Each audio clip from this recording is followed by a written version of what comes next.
She'd spent months secretly feeding his character's entire backstory into ChatGPT, fallen in love with the chatbot version, and was now asking him, as a favor, to change his character's sexuality in an actual tabletop campaign, because her AI boyfriend being gay was hurting her feelings. 4 genuinely strange stories today, starting with the most bizarre request you'll hear all week. A gay man playing a gay elf warlock in a months-long D&D campaign at his local game shop got a text from a fellow player after their most recent session asking for a favor. What followed was one of the strangest confessions imaginable. She'd spent months feeding his character's backstory, personality, and campaign history into ChatGPT, chatting with the resulting bot for months as herself, not as her own character, and had developed real romantic feelings for it, feelings she believed were reciprocated. She sent him articles about people forming genuine relationships with AI chatbots, even a subreddit dedicated to people who consider themselves married to one, insisting this relationship meant a great deal to her. Then came the actual request.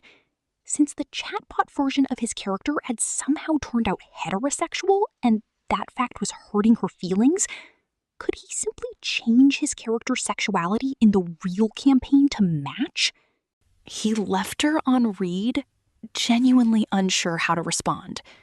Whether intended as some kind of joke or completely sincere, the whole thing left him feeling violated and unsettled enough that he ultimately dropped the campaign entirely, unable to face the idea of sitting across from her at the table again. His dungeon master was fully supportive once shown the messages, agreed it was deeply inappropriate, and escalated the situation to the game store's management. He's since decided to take a break from tabletop gaming altogether. That's one strange flavor of AI weirdness. Here's a milder, more accidental version of the same unease. The experience of hearing your own voice say things you never actually said. A Reddit storytelling channel occasionally deals with copycat accounts reposting the same videos under a similar name, usually a routine copyright claim to resolve. One instance was different. Viewers started messaging asking if a particular channel using the same visual branding was actually his. Watching it, the voice was unmistakably his own, except the words weren't. Someone had trained an AI model on hours of his narration to synthesize new videos in a voice functionally identical to his, auto-generating and posting entirely new content he'd never recorded. Unsure at first whether it might genuinely be an old recording he'd forgotten about, he checked with his wife, then his mother, both of whom confirmed instantly that it sounded exactly like him. The standard copyright takedown process didn't apply cleanly here. Since the videos weren't literal copies, eventually he filed the complaint under impersonation instead, and the channel came down. He describes the experience less as violation and more as pure uncanny valley discomfort. Hearing yourself say things in your own voice that you never actually said. From AI weirdness to old-fashioned, completely human weirdness. A birthday dinner derailed by a debate over a TV show that had absolutely nothing to do with anyone at the table. At a friend's birthday dinner with about 10 people, conversation drifted to a TV show one guest had recently watched. Asked about her opinion on the main romantic pairing, she said she liked it. Another friend at the table, aware that some corners of the fandom interpret those two characters as related, asked pointedly whether she supported incest. She explained calmly that she didn't view the characters as related and didn't support anything of the sort. It didn't land.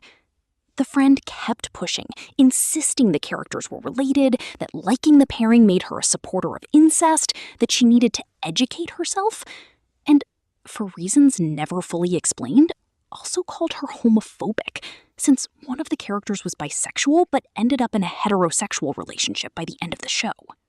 Other friends at the table asked the accuser to drop it. she didn't. Eventually, the woman being accused simply paid for her meal and left the birthday dinner early, unable to sit through more of it. Some friends later told her leaving may have been the wrong call, that she should have just ignored the comments to avoid overshadowing the birthday. She apologized to the birthday girl directly, who insisted no apology was necessary, and the two of them went out for drinks shortly after to smooth things over completely. The friend who started the whole argument, meanwhile, went quiet, declining most attempts at conversation afterward, even when the birthday girl herself tried to mediate. When asked directly whether personal experience was behind such a strong reaction, she denied it, leaving everyone simply puzzled by the sheer intensity of a fight over a fictional couple neither of them had any actual connection to. Last one today, and it's the heaviest of the four. A 21-year-old who found out from the coldest possible source that the family she'd always known wasn't the one she was born into. Home for the holidays after finishing a semester, a 21-year-old woman stopped by her paternal grandmother's house, hoping to finally connect with a grandmother who'd always kept her at arm's length. Instead, she learned the truth in the coldest way possible. The man she'd always called her father wasn't her biological one.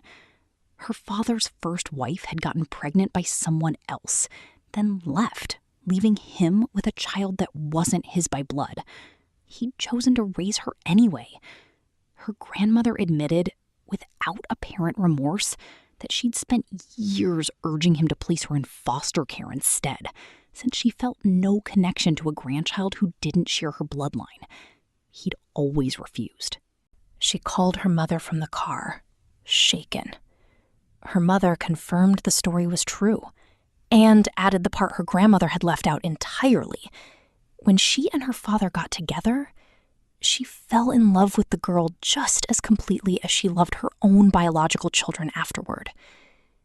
Needing space to process it all, she stayed with a friend for a few days rather than go straight home, unable to answer her parents' calls yet, though she kept them updated by text that she was safe.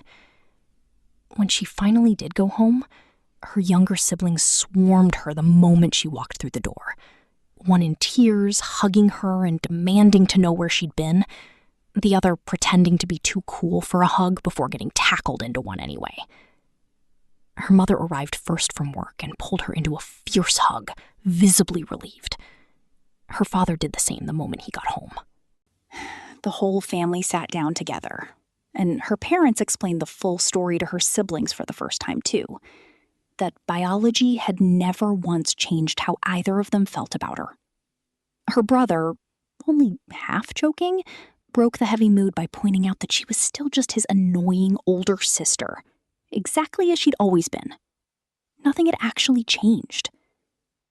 When she finally told her mother exactly how her grandmother had delivered the news, coldly, without warning, clearly intending to hurt, her mother's reaction was sharper than anything she'd ever witnessed from her before. Even sharper than the night they'd once had to bail her out of a bad situation as a teenager. Her parents stepped into another room, voices rising, and came back having decided Christmas that year would be immediate family only, with any future visits to that grandmother's house very much up for debate. She's since made peace with the fact that grandmother may simply never be part of her life the way she'd hoped. What she hasn't had to make peace with, because it was never actually in question, is whether the people who raised her are truly her family. They always were. An AI chatbot boyfriend, a stolen voice, a birthday dinner ruined over fictional drama, and a family truth delivered with real cruelty by the one person who should have known better. Which story stuck with you the most? Tell me in the comments. I read every single one. Subscribe for a new story every day. See you tomorrow.